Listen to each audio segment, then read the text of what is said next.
adegan pertama diperlihatkan seekor rubah putih yang tengah berlari menghindari kejaran para pasukan yang mengincar batu pusaka yang ia bawa. Namun karena sudah terkepung, rubah tersebut memutuskan untuk meledakkan dirinya sendiri. Scene beralih ke sebuah rumah yang memperlihatkan seorang pria bernama Li Xiaowu yang tengah mabuk-mabukan.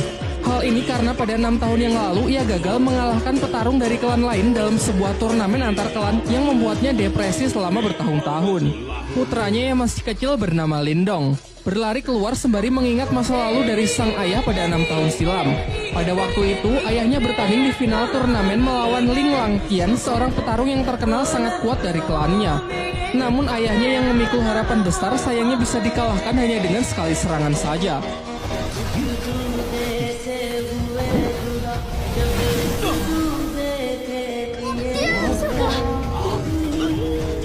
Tak hanya itu, Ling Langqian juga mengambil aura milik ayah Lindong. Singkat cerita, beberapa tahun pun telah berlalu dan Lindong kini telah tumbuh remaja. Pada suatu ketika, ia terlibat perkelahian dengan sepupunya yang bernama Ling San bersama teman-temannya yang membuat ia terperosok ke dalam jurang. Dirinya yang sudah terbaring lemas secara kebetulan darahnya menetesi sebuah batu pusaka peninggalan rubah di awal film, membuat batu itu hancur dan ia pun terjatuh. Di dalam gelapnya tempat itu, batu tersebut memancarkan cahaya keemasan yang membuatnya terbangun. Namun saat tersadar ia merasa heran dengan tanda bercahaya yang muncul di telapak tangannya serta luka-lukanya yang sudah sembuh.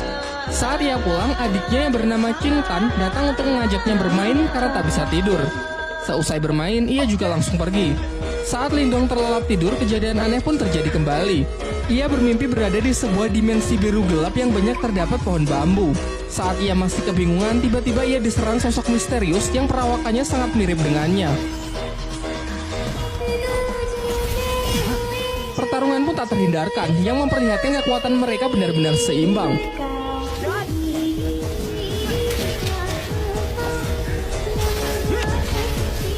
Di pagi harinya saat ia terbangun, ia dikagetkan dengan suara adiknya yang berteriak dari luar. Ternyata kelompok Ling San datang dan mengganggu Qing Tan untuk merebut rumput obat yang ia bawa. Lindong yang bergegas datang mencoba melindungi adiknya dari anak-anak berandalan tersebut.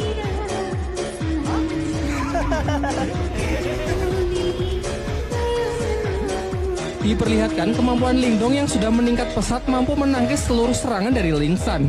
Hingga ia akhirnya menyadari bahwa ia telah mengaktifkan teknik rahasia yang bernama tinju 7 suara.